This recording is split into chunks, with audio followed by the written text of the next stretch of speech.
빌라 투자가 돈이 되는 것일까요? 아니면 해봤자 남는 게 없거나 오히려 손해를 보는 투자일까요? 이에 대해 누구는 투자를 잘했다 하고 다른 누구는 투자를 잘못했다고 합니다. 왜 이런 차이가 발생할까요?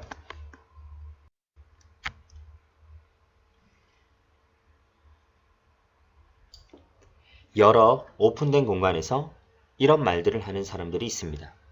빌라 투자 잘못해서 매달 이자만 나가고 빚에 허덕이고 있다. 누구는 집을 사면 오르는데 나는 샀더니 가격이 오르지를 않는다. 좋은 투자처라고 소개를 받았는데 투자했다가 원금만 잃었다.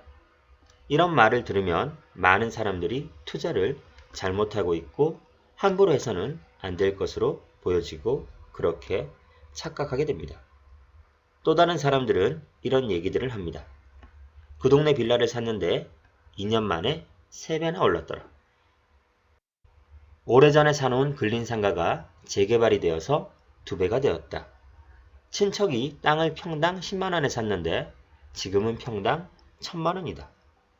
반대로 이런 말을 듣게 되면 많은 사람들이 투자를 잘하고 있는 것처럼 보여서 결국 투자에 대한 두려움과 막막함이 생깁니다.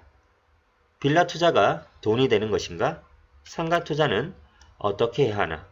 토지는 아무나 하는 것이 아니라던데 등등.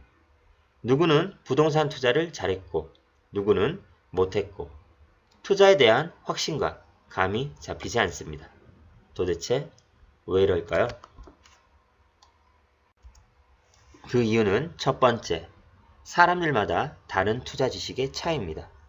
투자 지식은 처음부터 타고나거나 저절로 생기는 것이 아닙니다. 수학 문제가 어려워지고 응용이 복잡하게 출제될수록 많은 유형의 문제를 접해보고 틀리면 새로 풀어보면서 실력을 늘려가듯 투자도 여러 시행착오를 겪으면서 점점 더 정확한 판단에 접근해 가는 것입니다. 이 과정에서 공부가 되고 집중하면서 투자 지식이 누적되는 것입니다. 빌라 투자뿐만 아니라 부동산 투자에 필요한 공부는 양적으로 적지 않습니다.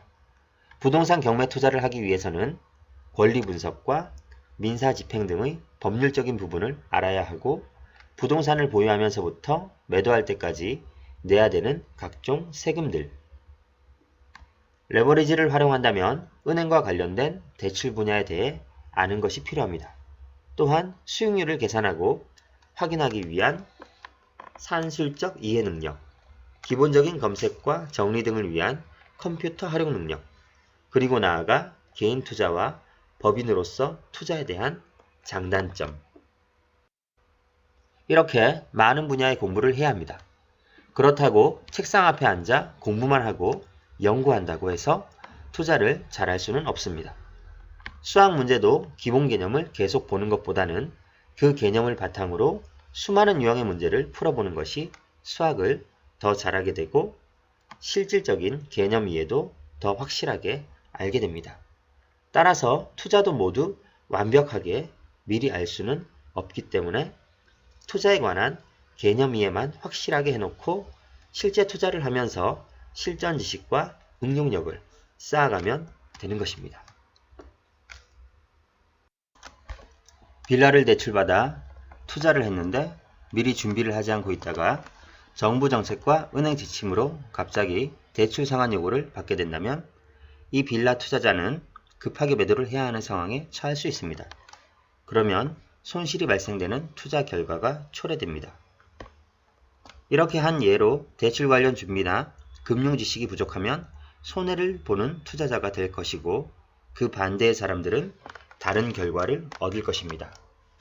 전자의 투자자는 손실 경험을 통해 다음 빌라 투자에는 그에 대한 대비를 하게 되면서 투자 지식과 실력이 향상되는 것입니다.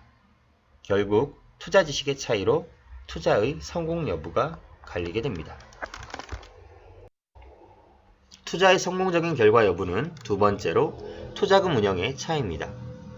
부동산 투자를 위해서는 종잣돈이 필수이지만 여기서 말하는 투자금의 차이란 단순히 많고 적음을 뜻하지는 않습니다.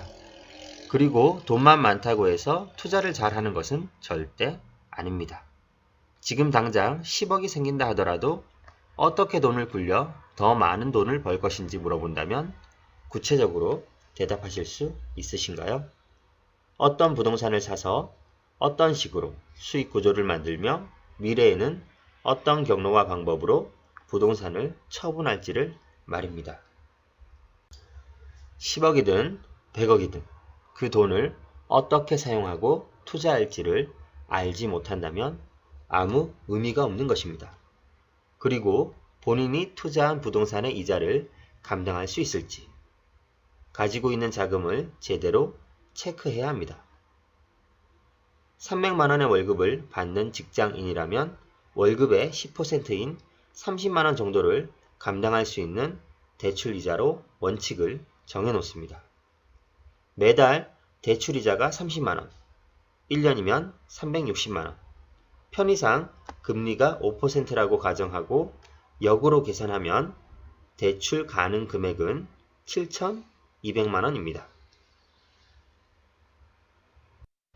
그리고 대출 금액이 7,200만원이면 빌라 시세의 70% 대출이 가능하다고 볼 때 투자 가능 빌라 물건의 금액은 역시 역으로 계산하면 1억 300만원 정도가 됩니다. 이런 식으로 본인의 투자금과 감당할 수 있는 대출 이자를 확인해야만 안정적이고 성공적인 투자를 할 수 있습니다. 그리고 짧게는 1년, 많게는 3년의 거치 기간도 고려해서 그 이후의 계획에 따라 투자금을 운영하는 노하우도 필요합니다. 이렇듯 투자금 운영의 차이로 투자의 성패가 갈리게 됩니다.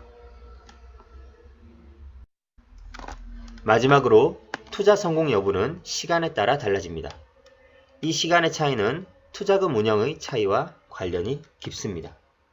인플레이션의 영향 때문에 확률적으로 장기적인 투자가 성공할 확률이 높습니다. 돈의 가치는 계속 상승할 테니까요.